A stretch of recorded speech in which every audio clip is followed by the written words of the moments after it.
cette machine se nomme la tourillonneuse. Elle est de la marque Maffel. Elle sert à faire des percements dans du bois. La machine a une puissance de 1000 watts et une tension de 230 volts environ. Après, cette machine se branche sur une prise standard 230 volts. Elle pèse 2,9 kg sans le câble. Après, on a le perçage qui est de la profondeur, qui est de maximum 40 mm et de minimum 0. La dimension des mèches pour ce modèle de machine est compris de 3 à 16. Mais nous, on utilise beaucoup les mèches de 5, 6, 10 et 16. Donc on trouve dans les boîtes, elles sont toujours à double. Ça par exemple, c'est la mèche de 12 qu'on a toujours à double, vu que sur la machine, on a toujours les deux percements. Après, on a l'interrupteur de la machine qui se trouve sur le dessus. Donc quand on l'enclenche, on pousse, puis elle se bloque. Donc ça veut dire qu'elle tourne toujours. Pour l'arrêter, on doit juste appuyer sur le derrière du bouton et ça l'éteint. Après, sur ce modèle de machine, on n'a pas de variateur de vitesse. Le sens de rotation est de gauche quand on usine nous. Donc les mèches tournent à gauche. Après, il y a plusieurs butées d'usinage. Il y a sur le dessus, il y en a une. Sur les côtés de la pièce, pour appuyer notre pièce donc comme ça. Donc on vient appuyer notre pièce sur la butée là. Puis après, on règle la hauteur pour le percement avec cette butée là. Donc moi je vais percer à 90 degrés. Donc je vais mettre comme ça. Après, ici, on a la hauteur à régler. Donc vu que mes pièces font 24, je vais mettre 12. Donc on voit bien ici la graduation.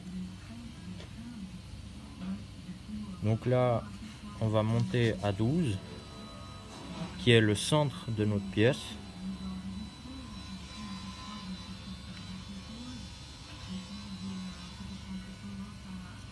Donc on serre bien les vis pour éviter que ça bouge. Et puis après, là, notre pièce, quand on va la machiner, on va venir l'appuyer sur le dessus. Donc on va appuyer notre machine sur le dessus, puis l'appuyer sur la butée qu'on a ici. Et sur la pièce, sur l'autre pièce, on va venir faire la même chose, mais sur le parement de la pièce, pour qu'au final, on puisse assembler les pièces. Après ces butées d'usinage, on a aussi pour changer les mèches. On a dans la caisse, on a comme un petit tournevis, puis on vient dévisser les 4 vis. Donc il y en a 2 par mèche. Et je ne vais pas le faire là parce que mon collègue en a besoin demain. Mais on doit dévisser, changer les mèches. Mais on peut aussi utiliser qu'une seule mèche. Donc ça veut dire qu'on dévisse les deux, puis on n'en garde qu'une. Puis après, par contre, sur nos pièces, on doit vraiment tracer l'axe où on veut percer. Puis on vient l'aligner sur les traits ici. Donc les traits qu'on a là.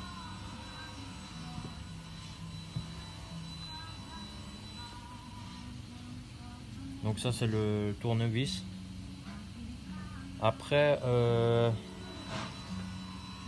les mèches sont en métal dur.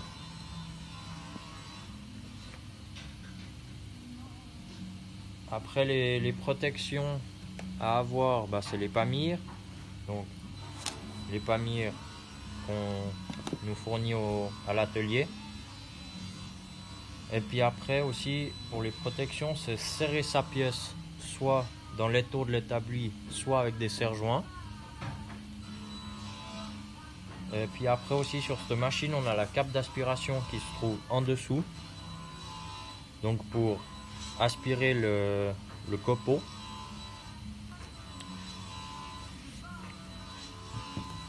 Et puis après, bah, dans la caisse, on a les différents types de mèches avec les tourillons, la colle et puis bah, la notice.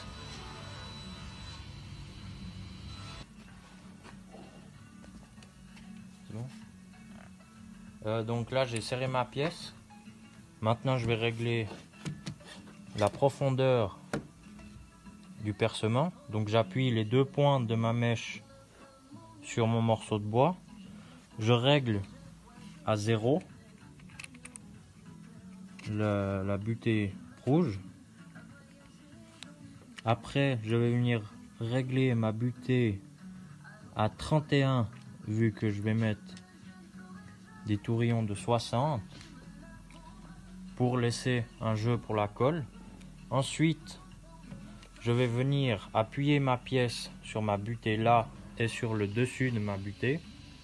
Puis maintenant, je vais vous montrer comment faire. Donc, je vais mettre mes pamires.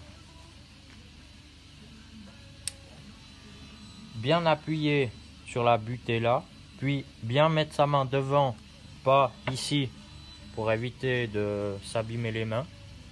Donc appuyez là, bien pressé, enclenchez la main.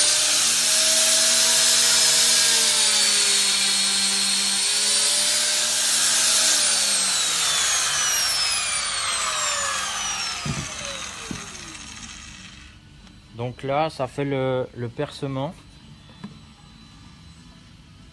Donc maintenant, pour assembler, je dois percer sur ma deuxième pièce. Donc là, sur le champ de ma pièce.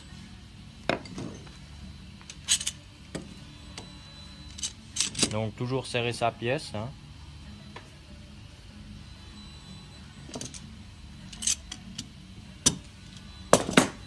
Mettre ses pamires. Puis percer. Toujours en s'appuyant sur la butée que l'on a utilisée.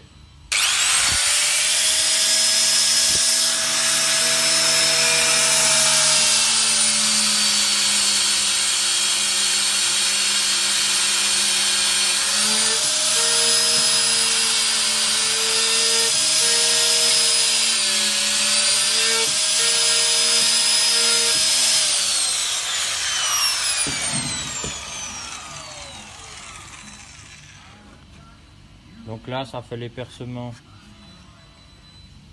qui sont ajustés à l'autre. Donc là, j'ai fait plusieurs allers-retours pour pouvoir vider les copeaux. Puis maintenant, si on veut voir comment on peut l'assembler, bah, je vais prendre les tourillons. Donc maintenant, je vais assembler mes pièces. Donc je mets mes tourillons de 8 de diamètre à l'intérieur et de 60 de long.